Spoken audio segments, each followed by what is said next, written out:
All right, welcome back to SouFLoTV again, everybody. It is your host with the most, and here we are doing another update on another story that we have covered recently. And this one is about a missing school teacher who we had reported earlier that she was discovered or found in a shallow grave. So, two men have been charged. Shout out to the Jamaica Gleaner for this update. And it says that two men have been charged in relation to the death of Clarendon teacher Natalie Dawkins, who went missing from her home in Fort Potts on March 30th. Here's the story. Charged with murder, abduction, burglary, illegal possession of firearm and illegal possession of ammunition, and assault with intent to rape are 20-year-old Eladio Goulburn and 19-year-old Mario Headley. The police say that both men have confessed to the crime. Apparently, they have confessed in detail. Their court dates are now being finalized. The police report that about 10:50 p.m. on the night of question, Goulburn and Headley, accompanied by a third-party assailant, who is now known to be 20-year-old Jeff Bedward of Bellas Gates, St. Catherine, lured Dawkins from inside of her house by setting off the alarm on her car. If you remember, Bedward is now dead. When the police went to go look at the vehicle after they had found Miss Dawkins' vehicle, they were met with gunshots from men. They returned fire, and Bedward was hit and subsequently died. Further, the police says that the men then held her up at gunpoint, forced her back into her house after she went outside to go check on her car alarm going off. Remember, her neighbors had actually went over there and said, "Hey, what to your car alarm? Fix your car alarm now, or turn it off or something. It keep on or go off." Right? And the neighbors reported that that was the last time they had seen Miss Dawkins. Further report says that the men held her up at gunpoint, forced her back into her house, and proceeded to rob her of two televisions, one laptop, one tablet, one cell phone, and her handbag. According to the police, the gunmen then took Dawkins into her own car and drove her to an abandoned area where she was assaulted and then she was killed. Dawkins was subsequently reported missing, and an investigation immediately launched into her disappearance. On Saturday, April 3rd, cops acting on information intercepted Bedward and another man as they attempted to sell the victim's stolen motor vehicle. Remember, there was a reward out for her or anyone who can give some information that would lead to her whereabouts. And that reward had actually gone up to, I believe it was $1.5 million at one point. The men reportedly engaged the police in a confrontation during which Bedward was fatally shot while the other man escaped. A firearm and a stolen motor vehicle were subsequently seized following that incident.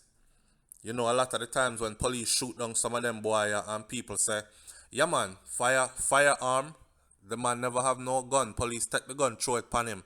Well, as you can see, this ain't one of those kind of cases.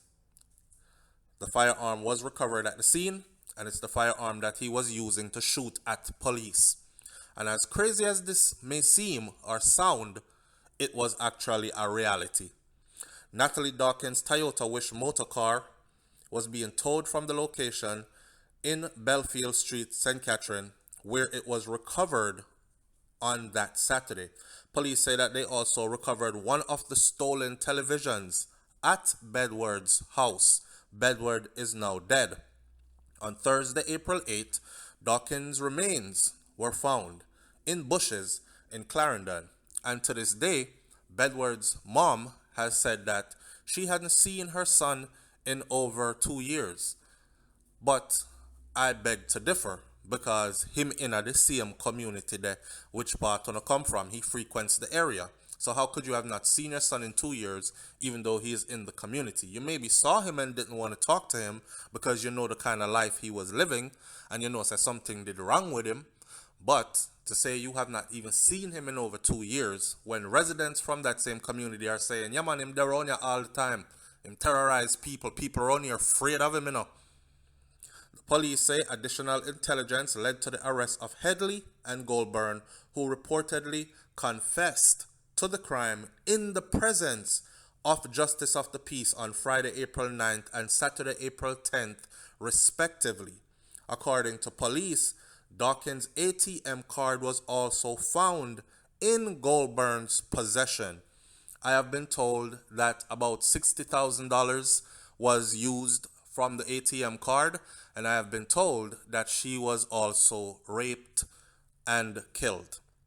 Now, these young 20-something-year-olds, 20 years old actually, over here kidnapping, robbing, raping, killing a 40-something-year-old school teacher. This is just crazy as hell, and a lot of people have a lot of comments about this, and so do I. So let me give you some of what people are saying about this, and then I will give my final say as to how I feel all this should go. Now, some people are saying, these are the monsters that we're raising. You see their age, you see how young they are, and you see the viciousness of the type of crimes that they are committing. Another person says, these youths are idle, have nothing to do at daytime but crush out ganja in their palms, sit down, listen music, and talk foolishness.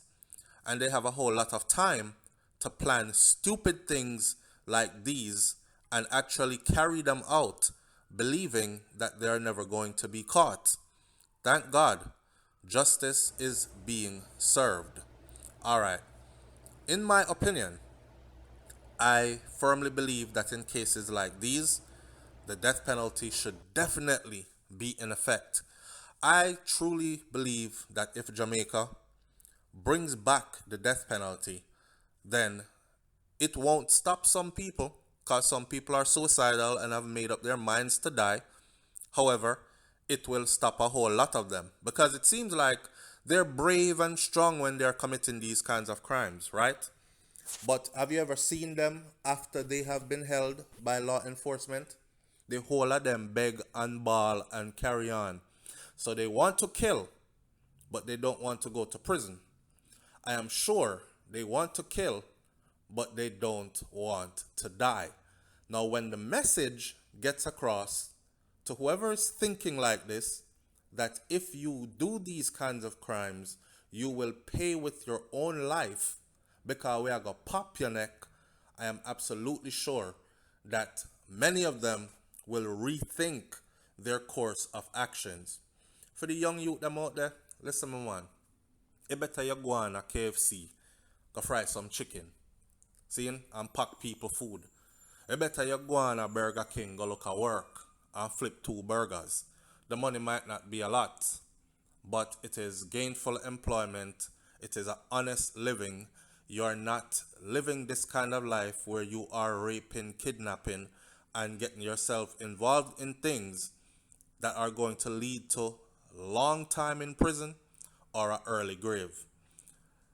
We spoke about this before, about the cultural changes in Jamaica and where we are now and how we got to where we are now. Someone says, okay, so Flo, you're talking about the problem, now give us some solutions. I always do. Check my other videos for solutions I have given personally and my SouFLoTV audience family have given personally, things that can be implemented to make sure that maybe we won't be able to stop this completely, but we can definitely make a dent so things like these don't happen as regularly as they do in Jamaica. Because we know, so right now, remember, Jamaica has been placed on the list as the, was it, second in the world for femicide. Femicide is the rate at which we have been killing our women, our females, women and girls. Okay? And if we're that high on the list in the world, then that means it's a sad sad day for Jamaica. Sad time. We will stay close to this one because we want to know how much time will be given in prison to each one of these individuals involved in this. And I hope that their time in prison is time spent in hell.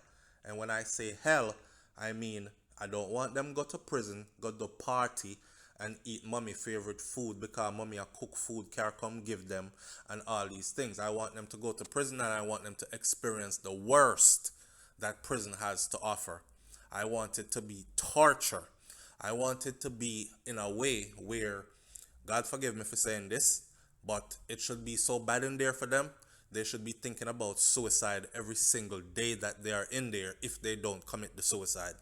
That's how bad it should be. Let it be a deterrent. They should also show this to others. Do an update on them so others understand that this is what you will face when you get involved in things like these. Talk up in the comment section and tell me if I'm wrong. My condolences again to her family. She was a productive, progressive, intricate part of our society. And like I said before, we entrust the minds of our youths to teachers. If you have children that go to school, your children spend more time at school with their teachers than they do with you on a daily basis. So that tells me that there should be some level of trust and respect for this individual if you're leaving your most precious commodity, which is your child, in the company and care of this individual. And to see this lady be done like this, it's sad, it's heartbreaking, and it definitely strikes a chord that says our moral compass has been broken for some time now. I'm out. Peace.